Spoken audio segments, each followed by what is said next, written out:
wabarakatuh. Selamat sore saudara, senang sekali saya Zed Akbar kembali menjumpai Anda di program Dialog Ruang Publik untuk edisi Selasa 4 Juni 2024. Semoga saudara selalu dalam keadaan sehat dan selalu bahagia. Dan memang ketika kita membahas tentang remaja ini sendiri merupakan fase di mana memang fase yang merujuk pada proses perubahan, kemudian juga pencarian identitas dan juga hal-hal lainnya yang memang harus dipenuhi pada fase ini. Karena memang siklus ataupun statement kehidupan manusia sedari kecil, kemudian remaja hingga menuju dewasa itu memang ada tugas ataupun juga istilahnya hal-hal yang harus diselesaikan seperti itu. Nah, ketika memang remaja ini sendiri dapat memenuhi programnya ataupun juga identitas dirinya secara baik, maka program ataupun remaja tersebut dapat berkembang secara positif. Dan ini yang menjadi istilahnya problematika juga ketika remaja akhirnya mengakses hal-hal yang terkait dengan identitasnya tapi secara istilahnya kurang tepat ya, dan juga akhirnya berhubungan dengan permasalahan tertentu terkait juga dengan tema kita pada hari ini adalah kenakalan remaja. Dan tema kita mengatasi kenakalan remaja pada hari ini saya sudah ditemani 3 narasumber. Yang narasumber kita pertama saya akan sapa terlebih dahulu, ada Ibu Herma Deli SPD MPD selaku Kabid SMA Dignas Provinsi Jambi. Selamat siang Ibu, sore Ibu. Selamat sore. Selamat sore. Sehat Ibu? Alhamdulillah sehat. Alhamdulillah sehat. Tadi kabarnya habis ini ya Bu ya, latihan dan lain-lain ya untuk acara besok ya. Dan ini nanti kita akan menanyakan langsung kabar bagaimana sebenarnya ketika remaja ini sendiri punya problematika seperti itu dari Dignas Pendidikan sendiri, apa yang harus dilakukan seperti itu. Dan ini kalau sudah yang cantik saya akan sapa yang ganteng nih. Ini ada Bapak Dr. Kemas Imron Rosadi SPD MPD selaku pengamat pendidikan. Selamat siang, selamat sore Pak. Assalamualaikum warahmatullahi wabarakatuh. Waalaikumsalam warahmatullahi wabarakatuh. Ya, ini saya ke distreknya siang terus ya, karena memang di studio ini sangat terang gitu, jadi tidak terasa kalau ini udah menuju sore gitu ya, harus semangat siang. Dan ini yang terakhir, nggak kalah cantik juga, ini ada Ibu Dwi Okta Dinata, selaku guru BK SMA Negeri 4 Kota Jambi. Selamat sore Ibu. Selamat sore Mas. Sehat? Sehat, alhamdulillah. Alhamdulillah sehat ya. Jadi ini nanti kita akan berbincang, ada 3 narasumber kita dengan background yang berbeda, baik itu langsung terkait dengan permasalahan dilihat di lapangan dari Bu Okta sendiri nanti, terus dari Dinas Pendidikan dan juga pengamat pendidikan seperti apa. Dan untuk saudara yang ingin bergabung bersama kami dan juga ingin berbincang ataupun juga langsung berdiskusi terkait dengan tema kita pada hari ini, langsung saja nanti di 0741 66385 atau di 0811 743 3133. Nah, kita akan ke Ibu Herma Deli terlebih dahulu. Ibu, ketika kita tadi mengetahui bahwa memang remaja ini adalah fase di mana ada perubahan dan lain-lain. Nah, seperti apa sebenarnya Ibu melihat ketika mendengar kata remaja ini sendiri? Remaja itu ya fase di mana mereka itu mencari identitas diri. Karena pada menurut WHO untuk remaja itu antara usia 12 sampai 24 tahun, sementara menurut Menteri Pendidikan tahun 2010 antara 10 sampai 19 tahun. Jadi memang pada usia-usia rawan. Nah, jadi kalau kita tidak protek atau tidak benar-benar melihat perkembangan anak pada usia-usia rawan seperti itu, ya mungkin akan berakibat fatal buat anak sendiri. Oke, baik. Berarti kalau dari Bu Herma Deli ini sendiri memang istilahnya usia peralihan ataupun memang usia yang perlu perhatian khusus seperti itu ya, Bu ya. Baik. Kalau dari Pak Imron ini sendiri, Pak, ketika kita melihat memang perkembangan banyak hal yang akhirnya mendukung remaja ini sendiri berkembang secara positif ataupun juga negatif. Dan kalau sendiri Pak Imron melihat remaja ini seperti apa saat ini, Pak? Ya, terima kasih Bang Azeh. Ya. Jadi remaja itu adalah anak muda ya, yang memiliki sifat ya, kemauan ya, dan serta memiliki karakter yang menunjukkan bahwa siapa dia. Jadi memang cenderung remaja itu dia ingin tahunya tinggi dan ingin melakukan action ya, dan ingin mendapatkan perhatian orang lain ya. Biasanya remaja itu cenderung seperti itu. Dia ingin tunjukkan identitasnya dan bagaimana dia mengimplementasikan apa-apa yang ada pada dirinya sehingga dia mendapat posisi baik pada teman, lingkungan, masyarakatnya, pada keluarganya. Sehingga itulah memang remaja punya dinamika sendiri. Maka kita ketika ingat masa remaja gitu ya, senang sekali kan. Nah, itulah yang disebut dengan remaja itu. Baik, berarti ada dinamika Ada seperti itu dinamika ya di Pak situ. ya, yang akhirnya memang membentuk seorang remaja itu sendiri, baik tadi secara positif akan berkembang membantu dia untuk menggapai hal-hal yang memang dia impikan, atau mungkin secara negatif hal-hal yang akhirnya menghambat untuk tumbuh dan berkembang lebih baik. Nah, kita ke Ibu Okta ini sendiri. Bu Okta, selaku guru BK ini memang terkait dengan remaja ini hubungannya erat sekali seperti itu, karena memang interaksinya secara langsung dan lain-lain. Nah, ketika saya menyatakan tadi bahwa remaja punya istilahnya sisi di mana ada perkembangan positif dan negatif, seperti apa sebenarnya kalau melihat remaja saat ini, Bu? Ya, remaja itu masa yang paling sulit dilewati karena disebut dewasa dia belum siap, disebut anak-anak sudah tidak lagi. Jadi kalau ibarat anak ini anak tengah nih, nah, jadi mau manja-manjaan nggak bisa, tapi mau bersikap dewasa belum siap. Jadi masa ini masa yang paling sulit dilewati, tapi masa yang juga paling menentukan. Kalau dia bisa melewati dengan baik, maka akan mudah pada kehidupan dan tahap perkembangan berikutnya. Seperti itu. Baik, berarti ini salah satu faktor juga yang akhirnya menentukan kalau misalnya memang bisa dibantu untuk dikembangkan menjadi lebih positif seperti itu ya. Betul sekali. Nah, kalau kita melihat ini Bu Hermadeli, bahwa saat ini memang remaja tadi sudah sama-sama kita pahami punya garis merah yang sama, adalah masa yang paling penting seperti itu. Tapi kenapa memang saat ini seperti kita lihatin kasus di lapangan dan lain-lain itu terjadi banyak sekali temuan-temuan yang melibatkan anak berhadapan dengan hukum seperti itu, dan juga akhirnya berhubungan dengan istilahnya peraturan ataupun juga ketentuan-ketentuan tertentu, itu seperti apa, Ibu? Kalau saya melihatnya itu fenomena yang terjadi ini pertama itu dari rumah sendiri. Maksudnya orang tua itu lebih protek terhadap anak-anaknya, apalagi dengan era digitalisasi sekarang itu informasi itu dari arus berbagai belahan dunia. Jadi kalau kita sendiri tidak memberi dalam tanda kutip perhatian terhadap anak-anak atau memberi warning pada anak, itu akan kebablasan bagian itu sendiri. Karena banyak sekali ada kecanduan gadget, ada yang anak-anak itu judi online, kan macam-macam, ada kekerasan, ada yang video-video porno yang seperti itu. Jadi peran orang tua saya rasa di sini sangat penting sekali, sekaligus juga selain peran guru di sekolah gitu. Baik, berarti ada dua garis faktor seperti itu ya Bu ya. Salah satunya bagaimana pendampingan sendiri dari orang tua, kemudian juga salah satu sisinya adalah pendidikan yang memang lingkupnya bisa menemani anak hampir setengah perharian ya, seperti itu. Nah, kalau Pak Imron ini sendiri, ketika kita membahas kenakalan remaja ini aspeknya kan luas seperti itu. Kalau Bapak melihat kenakalan remaja saat ini, biasanya remaja dominannya model kenakalannya seperti apa, Pak? Ya, baik, sebenarnya ada dua faktor ya. Pertama, faktor eksternal ya.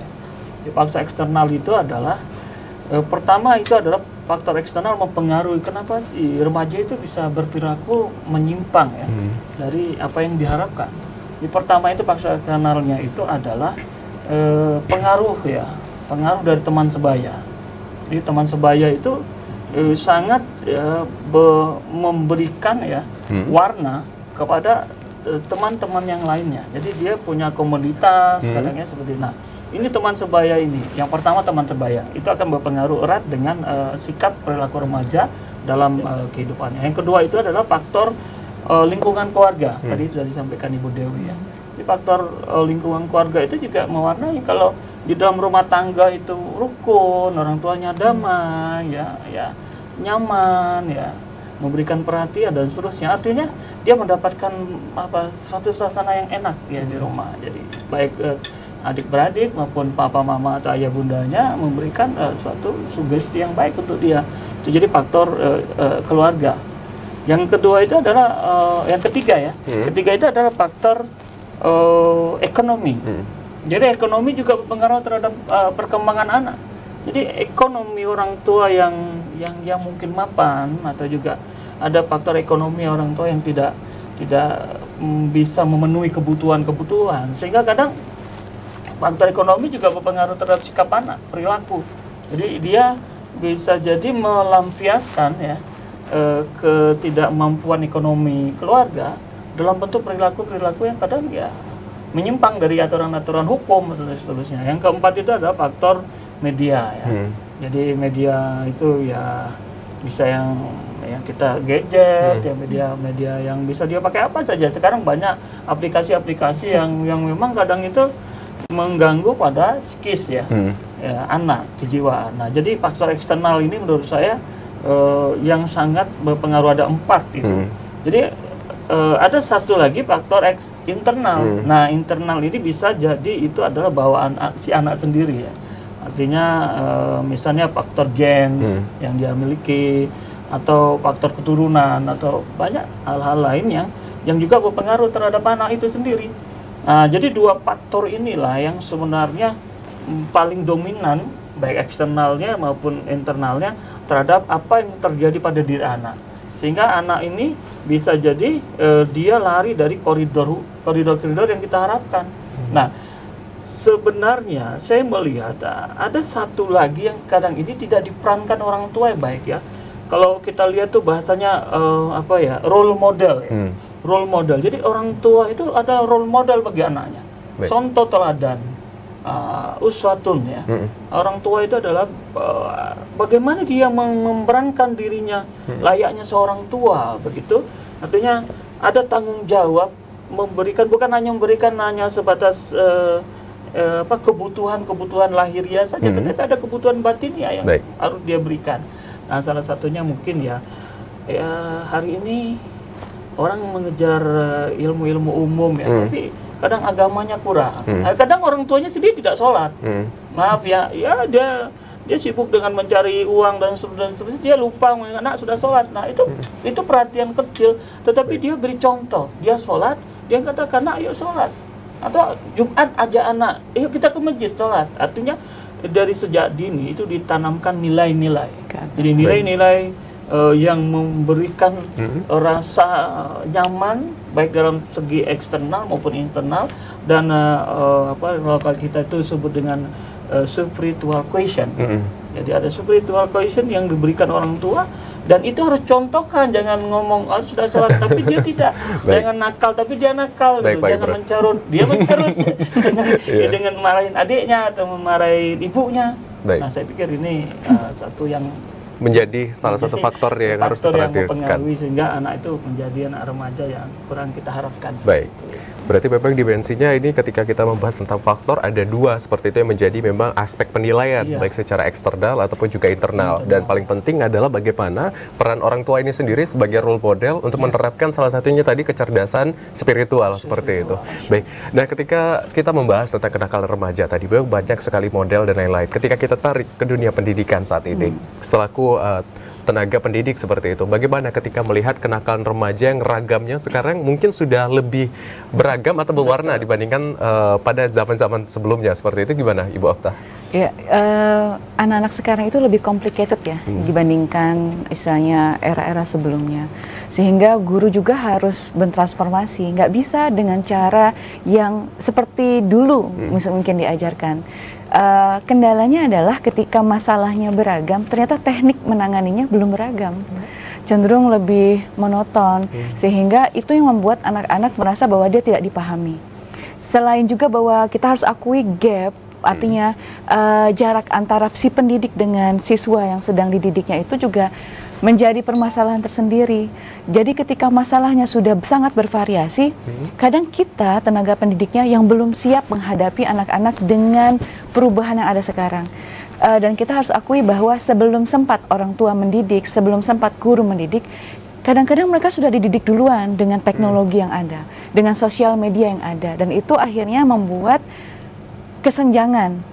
Jadi sekolah berteriak bahwa sulit menangani anak-anak zaman sekarang, sedangkan anak-anak merasa bahwa sulit sekali kami dipahami oleh orang-orang dewasa pada saat ini. Nah, jadi sekolah memang harus istilahnya merubah tekniknya, merubah caranya, dan mungkin lebih peka terhadap pola yang berbeda yang tidak sama dengan pada masa-masa sebelumnya. Seperti itu, Mas. Baik, jadi ada saling memahami seperti itu antara satu dan yang lainnya. Ketika memang ada gap tadi, salah satunya sisi penuntutan seperti itu ya, Ibu ya, di mana anak merasa ini sekolah tidak memahami saya, dan sekolah pun juga berusaha untuk bagaimana si anak bisa difasilitasi dengan baik seperti itu ya. Kita akan tahan dulu ya, Pak Imron, Bu Hermaldili, dan juga Bu Okta, nanti terkait dengan bagaimana sebenarnya kenakalan remaja ini sendiri. Kita akan jeda terlebih dahulu, saya jeda, kami masih akan kembali tetap di Dialog Ruang Publik.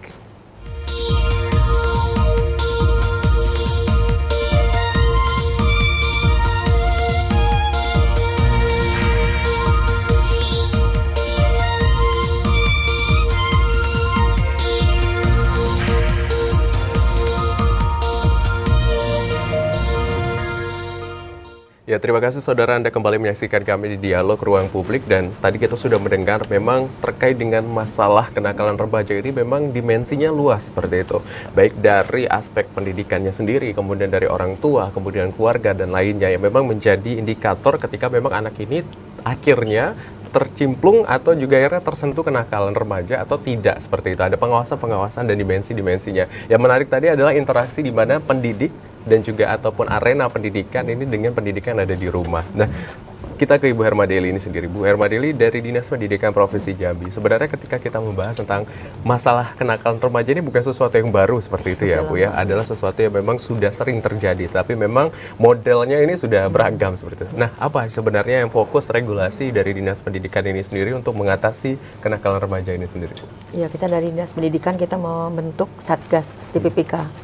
Yaitu TPPK, tim pencegahan penanganan kekerasan. Kemudian juga kita membuat itu tim kabupaten kota, kemudian satuan pendidikan. Di sekolah-sekolah juga dibuat tim PPTK itu untuk menangani masalah-masalah kenakalan remaja. Karena masalah remaja itu sedang marak ya, karena masalah bullying, perundungan itu sedang bukan hanya secara fisik, tadi psikis itu lebih parah lagi. Mereka dibully secara psikis.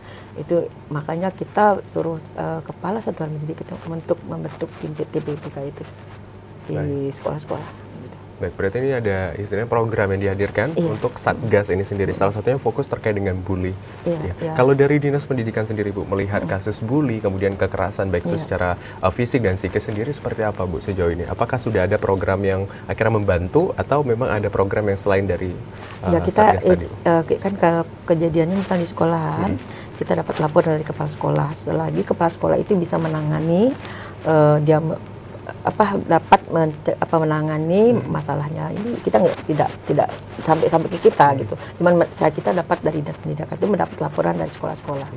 Selagi kan karena kejadian itu di sekolah-sekolah terjadi, mana anak-anak kami memberi kekuasaan penuh kepada sekolah-sekolah untuk menanganinya. Kecuali apabila yang sudah tidak mampu mereka tangani, baru dilimpahkan ke Dinas Pendidikan gitu. Baik. Nah, baik Bu. Kalau kita membahas Pak Imron tadi terkait dengan istilahnya ruang pendidikan ini sendiri sebenarnya sebagai salah satu wahana untuk anak sebenarnya mengakses potensi, minat dan bakat. Tapi kenapa akhirnya muncul permasalahan kenakalan remaja ini paling banyak ditemukan juga di lingkungan sekolah? Iya, memang lingkungan sekolah itu adalah bagian dari pendidikan pendidikan formal ya. Jadi ada pendidikan informal itu di rumah, pendidikan non formal itu di masyarakat, dan pendidikan formal itu di sekolah. Memang waktu mereka di sekolah itu kan sangat singkat sekali ya, artinya cuman lebih kurang 8 jam ya. Tapi kalau yang full day school ya itu bisa sampai 10 sampai 11 jam. Nah, fenomena yang kita lihat ini, waktu yang singkat ini kan tidak cukup bagi sekolah membagi waktu ya.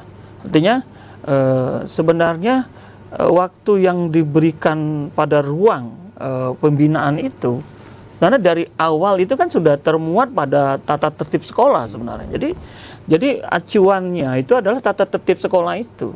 Jadi hari ini saya lihat ada sekolah yang sebenarnya tata tertib itu hanya bagian bingkai hiasan saja, tidak jadi acuan ya, satu. Yang kedua saya lihat juga ada visi misi sekolah juga. Itu visi misi hanya pelengkap bingkai saja. Tidak dipahami betul bagaimana guru dan perangkat tenaga pendidik dan kependidikan itu bisa memaknai visi misi itu seperti apa dan tata tertib sekolah itu seperti apa. Sebenarnya apabila itu dipegang teguh ya dengan sungguh-sungguh, itu sebenarnya itu akan terbentuk karakter siswa sebenarnya, karakter kedisiplinan ya. Saya lihat ada beberapa sekolah juga ketika batas waktunya itu gerbang ditutup. Ya, artinya ya nggak bisa. Artinya anak-anak juga akan mengoreksi diri ya, introspeksi diri. Kalau saya terlambat datang, konsekuensinya saya seperti ini. Artinya dalam menyikapi anak-anak sepertinya perlu tegas. Ya, artinya perlu ketegasan, jangan ada toleransi. Satu. Yang kedua, kan ada tugas seperti Ibu Okta ya, kan ada guru BK. Artinya ada sinergisitas antara guru-guru itu bagaimana menghadapi siswa. Jangan itu hanya tugasnya misalnya anak nakal guru agama, anak tidak sholat guru agama, anak loncat pagar guru agama ya. Jadi ada satu guru yang terbeban ya. Atau ini nakal, opor sini kasih BK, ini kasih BK, kewalahan BK-nya, seolah-olah guru lain itu nggak punya tanggung jawab. Artinya bagaimana membina anak, mendidik anak itu adalah kerjasama guru, sama semua guru. Artinya tanggung jawab semua guru, karena guru itu kan ada kode etik guru. Ya, yang sering kedengaran kode etik kedokteran ya. Sebenarnya guru itu punya 9 kode etik yang sudah disahkan oleh PGRI, Kongres PGRI keberapa itu di Jogja. Artinya guru juga punya kode etik ya, haruslah sama-sama. Jangan kadang saya pada satu guru yang dibebani, ada guru BK atau guru agama, guru non 2 itu di luar itu bebas. Nah, yang pertama seperti itu. Yang kedua, saya pikir pembiasaan seperti di sekolah ada ROIS ya, ada ROIS, ada PMR, ada pramuka, ada paskibraka, ada macam-macam. Artinya ini jangan anak dicekoki dari pagi 8 jam untuk belajar aja. Kasih muatan-muatan lain ya. Yang ruang-ruang lain yang dia tadi ada juga guru yang alergi, maaf Heza ya, Azet ya.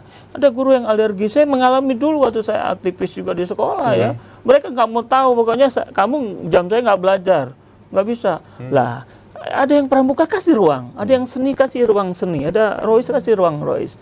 Disitulah anak-anak itu ya melatih tanggung jawab, melatih dirinya bisa memimpin, leadership, entrepreneur, dan seterusnya. Di situ kasih ruang. Jangan hanya kecerdasan itu pada nilai-nilai pada mata pelajaran saja. Nah, di sini nanti dia sibuk jadi leader, sibuk jadi ini. Ini akan mengurangi, insya Allah ya, akan mengurangi hal-hal pekerjaan yang negatif. Karena habis waktunya untuk berkarya, berbuat. Nah, itu seperti itu mungkin menurut saya. Jadi memang, iya, baik Pak Imron. Jadi memang sebenarnya istilahnya memberikan kesempatan untuk anak seperti itu ya, betul, untuk memilih apapun yang menjadi minat dan bakatnya seperti apalagi itu. Kurikulum Kumar ini. Iya.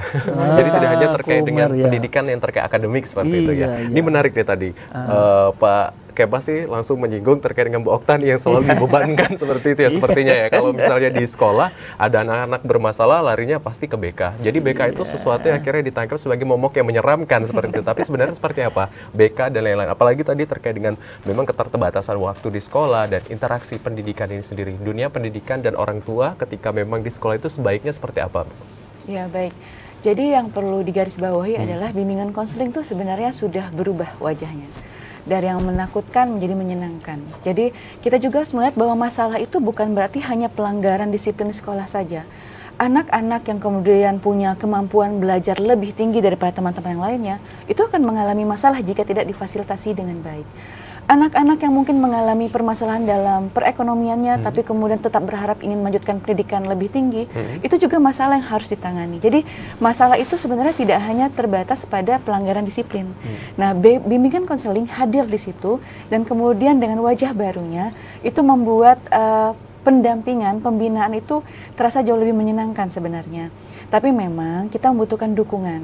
Artinya edukasi itu tidak terbatas hanya dari guru BK kepada peserta didik saja, tapi juga kepada seluruh guru, bahkan termasuk orang-orang lain yang ada terlibat di sekolah, seperti misalnya staf TU, kemudian pegawai di perpustakaan misalnya, harus sama-sama melihat dari kacamata yang sama terhadap peserta didik pada saat ini. Kemudian kalau bicara masalah program sudah disampaikan oleh Bu Harmadeli, kemudian Pak Imron juga disampaikan, yang unik adalah program dari pemerintah itu turunannya sangat banyak ke sekolah. Tapi kemudian bagaimana strategi pelaksanaannya di lapangan, itu yang masih membingungkan. Nah, contoh sederhana misalnya, di SMA 4, kita melakukan bagaimana contohnya membangun hubungan baik dengan orang tua. Jadi orang tua itu semuanya punya grup, dan grup itu di dalam grup juga ada guru BK-nya dan wali kelasnya, sehingga komunikasi bahkan informasi siswa yang tidak masuk setiap hari diinformasikan melalui grup. Artinya itu untuk meminimalisir istilahnya misinformasi ya, mungkin misalnya anak bilang pulang cepat, dari grup kita bisa langsung konfirmasi.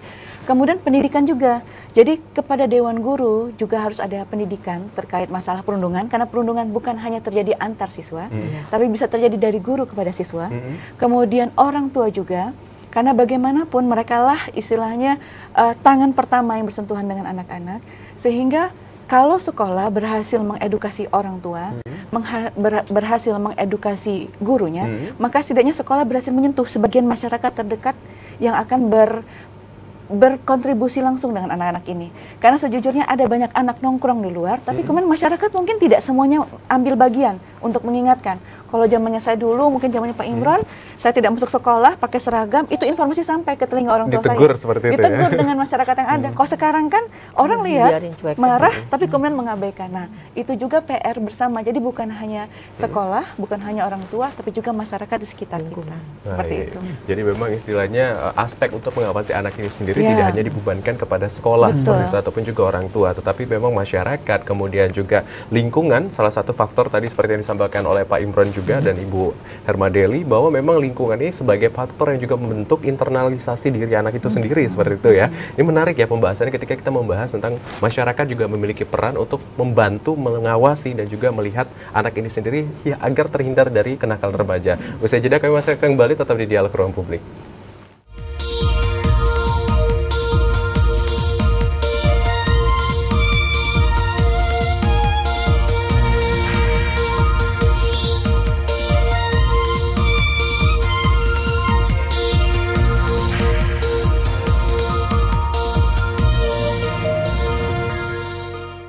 Ya, terima kasih saudara, Anda kembali menyaksikan Dialog Ruang Publik, dan tadi kita sudah membahas bahwa memang masyarakat itu menjadi salah satu faktor penunjang anak tersebut atau remaja yang ada di lingkungan kita untuk berperilaku istilahnya menyimpang atau tidak, seperti itu, ketika memang dapat dilaporkan, dapat terbangun kerjasama, ataupun juga akhirnya bisa menjadi ajang pengawasan seperti itu. Nah, kita akan tahan terlebih dahulu para narasumber kita pada hari ini. Seperti ada penelpon. Halo, selamat sore. Halo. Halo, selamat sore. Selamat sore, Bung Akbar. Baik. Dengan Pak Yudi di Telanai? Ya, selamat sore aja. Ya, baik. Silakan Pak Yudi. Silakan ya, Pak Yudi. Terima kasih Pak Ajat Akbar atas waktunya. Tentu waktu yang sangat singkat ini saya coba sapa dulu ibu-ibu dan bapak narasumber di studio TVRI yang saya hormati. Dan judul ini memang sangat menarik ya, dan sangat menantang bagi para orang tua. Dari generasi tentu ke generasi sampai saat ini. Yang pertama adalah tentu ada generasi baby boomer, itu umur kita yang kelahiran 1946 sampai 60. Lantas berikut menjadi warna lagi ada generasi X, itu kelahiran 1965, 1976. Lantas masuk lagi generasi milenial, 1977, 1995. Lantas berikut generasi Z, 1996 dan 2010. Nah, berikut generasi Alpha yang masih 2010 sampai dengan sekarang belum dideteksi.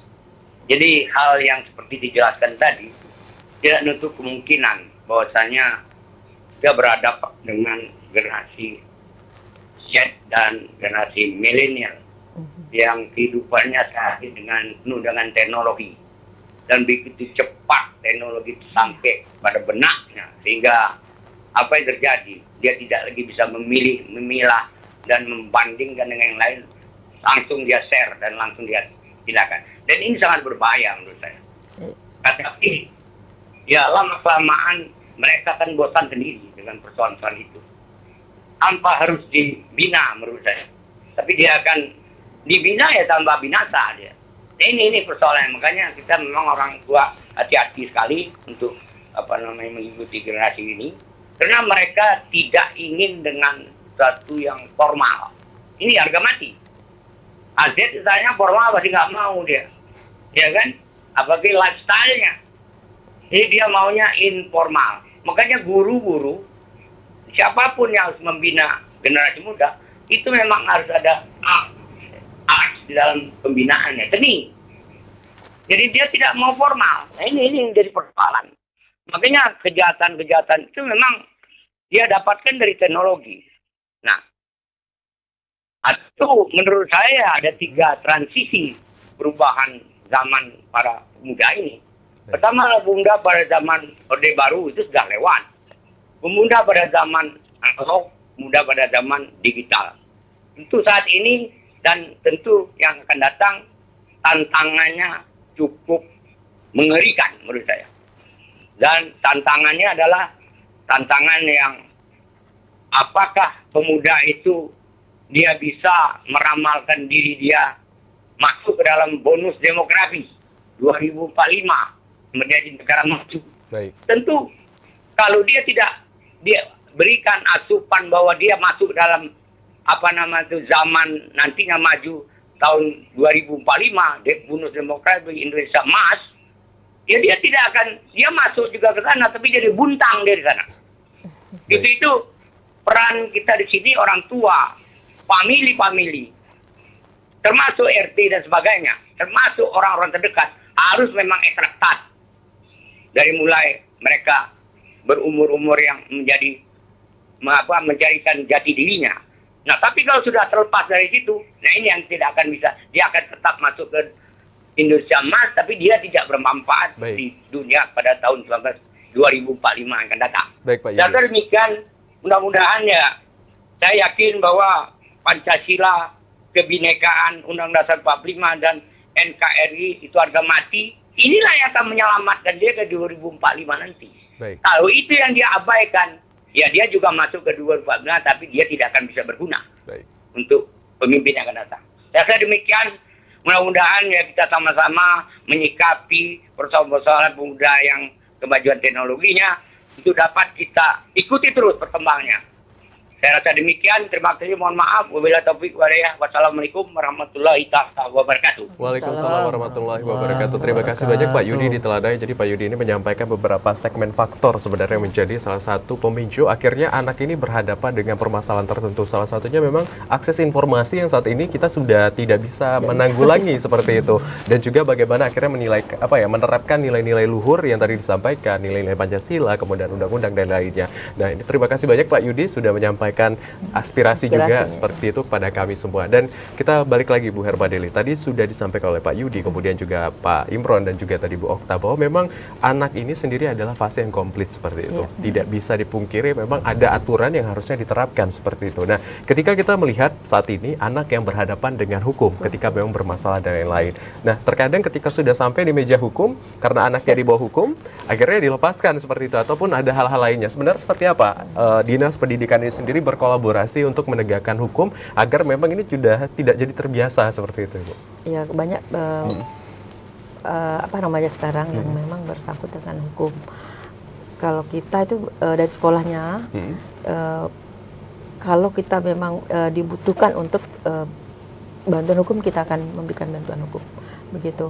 Karena pada kayak sekali yang remaja motor itu, motor itu kan dari geng motor itu dari sekolah SMA itu, pokoknya kadang-kadang itu saya selalu dapat WA, ini pokoknya ini yang namanya kabin SMA nih, WA ini anak ini sekolah di sini, terus tawuran kayak dari kemarin dari yang sempat yang dari sekolah SMK ke SMA. Jadi saya tegaskan ini kepala sekolahnya dulu, di sekolah itu memang benar-benar ditegakkan peraturan. Jadi anak sekolah nggak boleh ada di luar. Memang kita larikan ke situ. Tapi apabila sudah terjadi kejadian, kita akan memberi bantuan hukum begitu. Baik, berarti memang istilahnya sudah ada koordinasi yang dilakukan ya Bu ya untuk istilahnya ketika anak ini berhadapan dengan hukum. Tapi memang kebijakan yang paling penting adalah bagaimana sekolah ini sendiri menjaga seperti itu ya. Baik, sebelum sampai kebablasan. Baik, Pak Imron, ini ketika tadi sudah disampaikan ada kolaborasi yang dilakukan seperti itu dan akhirnya memang anak yang berhadapan dengan hukum ini kalau pandangan dari masyarakat akhirnya tidak menimbulkan efek jerah karena ketika memang sudah berhadapan akhirnya dilepas berulah kembali seperti itu atau muncul lagi perilakunya. Sebenarnya seperti apa sikap yang harus dikeluarkan Pak Imron? Ya, ini anak adalah anak kita artinya. Ya, artinya mereka melakukan kesalahan seperti itu juga ada kesalahan-kesalahan kita di sana. Nah, di mana letak kesalahan kita di situ? Dan kita introspeksi diri. Nah, ada geososial. Ya. Geososial itu adalah bagaimana satu dengan lain itu saling keterkaitan dia. Tidak bisa serta-merta anak itu saja yang dipersalahkan. Ada ruang lain, ada kesempatan lain hingga akhirnya dia bisa melakukan itu. Nah maka kita melihat fenomena ini pada perspektif apa yang memicunya, apa yang menyebabkannya, bukan di punishment saja, salah dihukum, atau sudah itu nanti bosan menghukum ya dilepas saja, nanti dia berbuat lagi. Nah, tapi akar masalahnya nggak dicari, ya.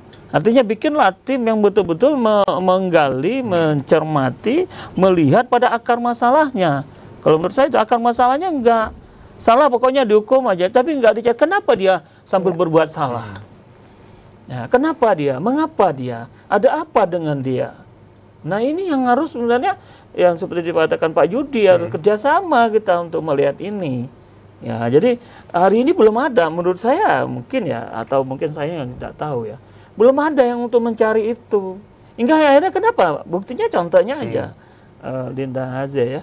Itu kan berulang-ulang. Kok bisa berulang-ulang orang berbuat salah?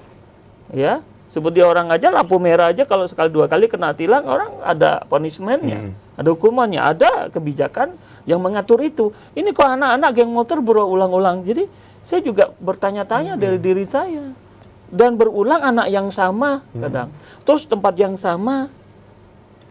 Ini bagi saya suatu keanehan. Artinya harus ada kerjasama yang yang include di dalamnya itu ada stakeholder lain. Jadi tidak hanya tugas guru, mungkin ada stakeholder lain yang dilibatkan di situ.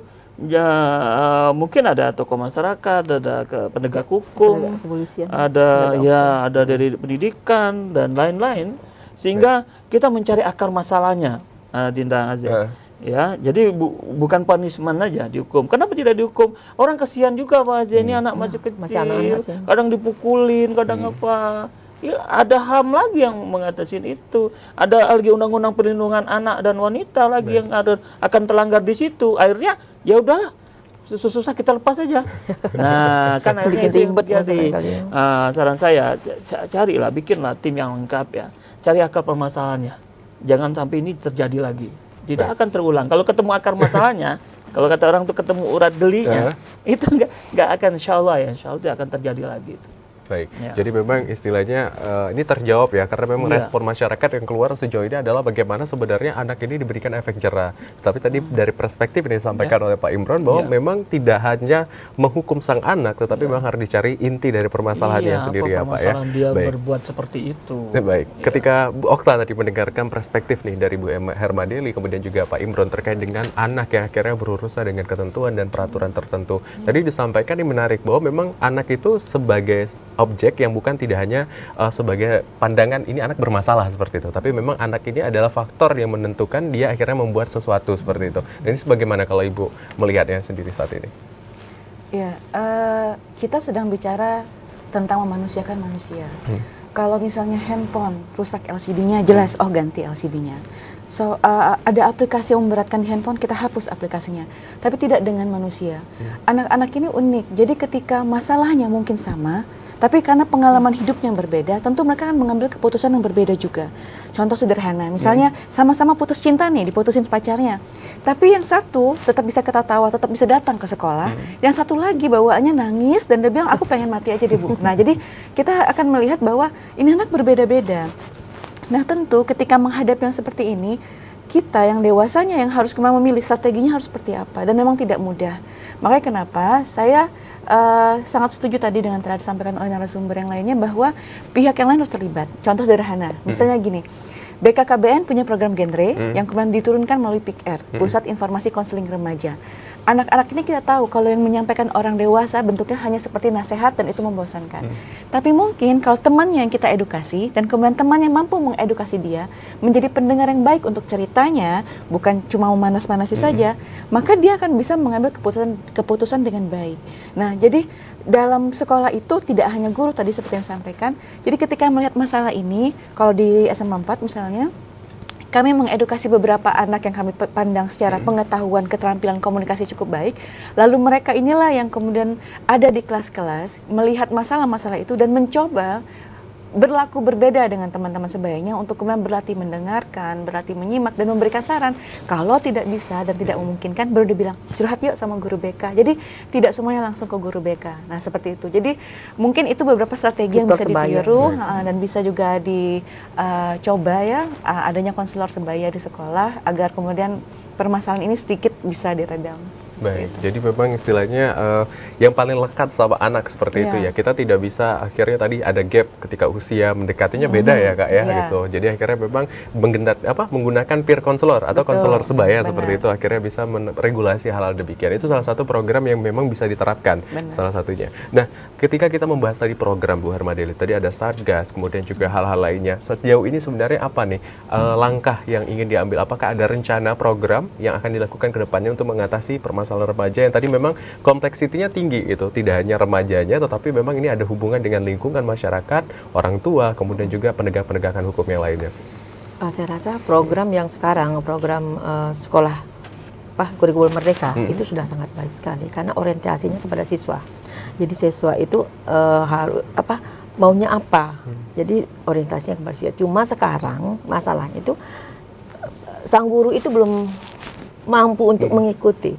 Jadi apapun, kok saya sering kalau kunjungan ke sekolah-sekolah, saya kumpulkan guru-gurunya, saya kumpulkan, saya bilang kita harus tetap berinovasi, harus menambah ilmu. Karena apapun kurikulumnya, apapun yang diberikan oleh, apabila si peserta itu kita lakukan dengan tetap pola yang lama, tidak akan berubah. Jadi apapun kurikulum, saya bilang tadi, gurunya juga berlomba mencari temuan-temuan baru atau inovasi baru, cara mereka mengajar kepada si peserta didik tadi. Karena dengan adanya gadget sekarang ini, anak-anak itu kan sangat inovatif sekali, cepat sekali, malah orang-orang guru-guru yang lama malah ketinggalan itunya kan. Jadi jangan hanya anak-anak yang kita beri motivasi, guru-gurunya juga harus berubah dari cara lama, paradigma lama, cara mengajar juga harus mereka berubah. Saya sering seperti itu. Jadi kalau tergantung sekolahnya sendiri, saya sudah ikut beberapa kali, ikut studi tiru ke sekolah-sekolah yang dalam kampus itu sekolah bagus, itu memang gurunya inovasinya sangat baik sekali.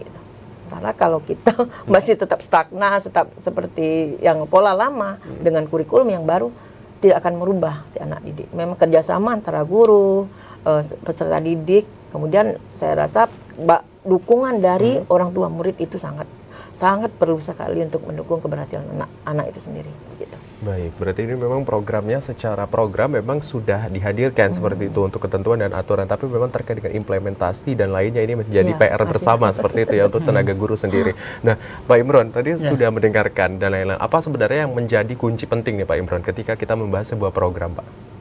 Ya, program itu kan pertama apa yang mau dicapai. Ketika kita membuat program, pertama tujuannya untuk apa dulu? Yang kedua, kita breakdown ke bawah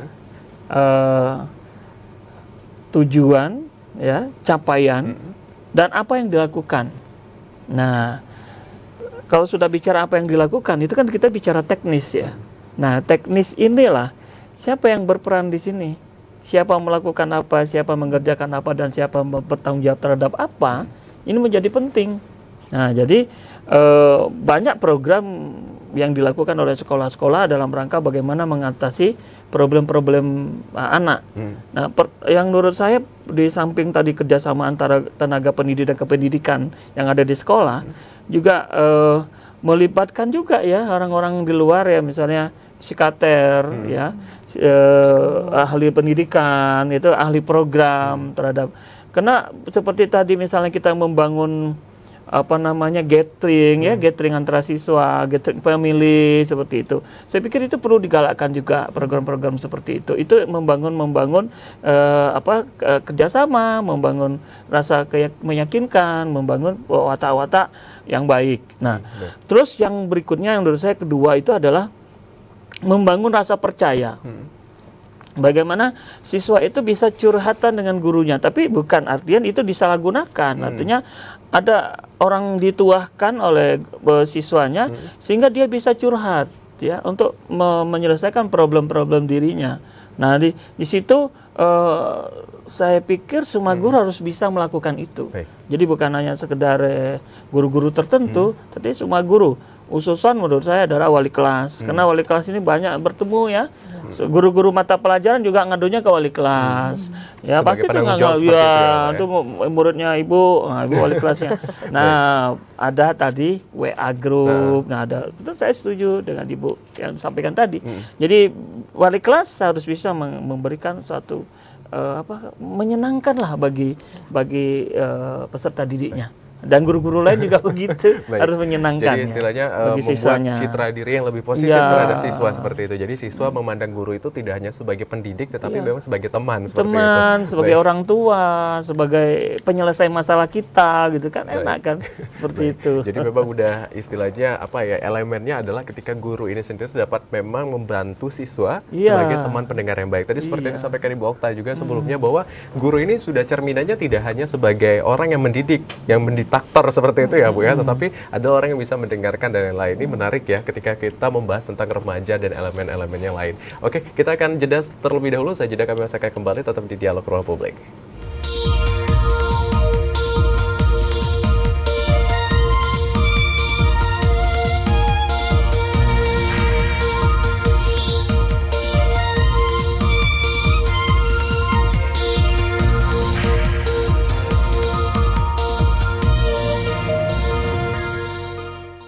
Terima kasih saudara Anda kembali menyaksikan Dialog Ruang Publik, dan tidak terasa pembahasan kita sudah berada di ujung segmen terakhir. Tadi kita sudah mendengarkan 3 narasumber kita sama-sama membahas bagaimana sebenarnya kenakalan remaja ini perspektifnya begitu luas. Nah, kita akan mendengarkan statement yang akan disampaikan dari masing-masing narasumber kita pada sore hari ini. Yang pertama saya mempersilakan Ibu Okta, apa yang ingin disampaikan mungkin tenaga pendidik ataupun teman-teman sebaya yang ada di luar sana dan juga anak-anak remaja. Ya, mencegah perundungan atau mencegah kenakalan pada remaja itu tidak bisa serta-merta hanya diserahkan kepada sekolah. Keluarga, masyarakat harus turut terlibat, termasuk pembuat kebijakan, termasuk pihak-pihak yang mungkin berhubungan dengan penegakan dalam hukum-hukum yang kemudian bersentuhan dengan anak itu sendiri. Sama seperti ketika kita melihat tagline, jangan buang sampah sembarangan, nanti didenda 5 juta, siapa yang mengawasi, siapa yang akan melaporkan? Itu juga terjadi pada anak-anak. Ketika Anda semua melihat bahwa anak-anak ini dengan seragamnya ada di jalan raya dan tidak ambil bagian untuk mengingatkannya, itu sudah bukti bahwa kita tidak mengambil bagian dalam mencegah kekerasan, mencegah perundungan, dan mencegah kenakalan pada remaja saat ini. Wah, luar biasa. Terima kasih Bu Dwi Okta Dinata yang sudah menyampaikan statementnya. Berikutnya mohon izin Pak Imron. Ya baik, ya terima kasih. Kita harus menjadi orang tua yang betul-betul menyayangi anak kita. Orang tua itu bukan hanya saja orang tua yang di rumah, tapi orang tua itu juga adalah guru. Orang tua juga adalah apa yang ada di masyarakat. Dan itu harus bekerja sama. Harus memberikan ruang, waktu, serta perhatian kita kepada anak-anak kita. Karena anak-anak kita adalah anak-anak masa depan yang seperti disampaikan tadi. Justru itu saya berharapkan masing-masing kita berperan sebagai orang tua yang baik untuk anak-anak kita, sehingga anak-anak kita itu menjadi anak-anak yang diharapkan oleh agama, bangsa, dan negara kita, serta penerus generasi bangsa kita. Baik, terima kasih banyak Bapak Dr. Mas Imron Rosadi, SPD MPD, sudah menyampaikan statement. Terakhir kita Ibu Herma Deli, SPD MPD, silakan Ibu. Baiklah, pembentukan karakter pertama adalah di rumah. Jadi sebagai orang tua harus tahu bahwa mau jadi apa anak kita harus baik dulu diri kita. Jadi anak-anak itulah cermin diri kita sendiri. Jangan sampai kita maunya apa anak-anak kita sementara kita tidak berbuat lebih baik dari anak-anak kita. Kemudian jangan lupa selalu berdoa buat anak-anak, bekerjasama dengan guru di sekolah, karena dengan adanya hubungan yang baik antara guru kita dan guru sekolah, akan tahu apa permasalahan anak-anak kita, kemudian itulah akan menjadi tujuan untuk agar anak-anak itu akan tercapai cita-citanya demi generasi penerus bangsa. Baik, terima kasih banyak Ibu, kemudian Pak Imron dan juga Ya, Ibu Okta sudah berbagi bersama kami di sini terkait dengan mengatasi kenakalan remaja. Banyak faktor sebenarnya menyebabkan anak akhirnya terlibat dengan kenakalan, baik itu secara eksternal dan juga internal. Tapi yang perlu kita garisi bahwa melihat anak atau remaja ini tidak hanya sebagai sebuah permasalahan, tetapi memang sebagai objek yang harus sama-sama kita awasi, karena sebagai lingkungan, salah satu yang paling penting juga membentuk dan mengawasi anak agar terhindar dari perilaku yang menyimpang dari norma dan juga ketentuan di masyarakat. Saya Azad Akbar, mewakili kerabat kerja yang bertugas, pamit undur diri. Wassalamualaikum warahmatullahi wabarakatuh dan sampai jumpa.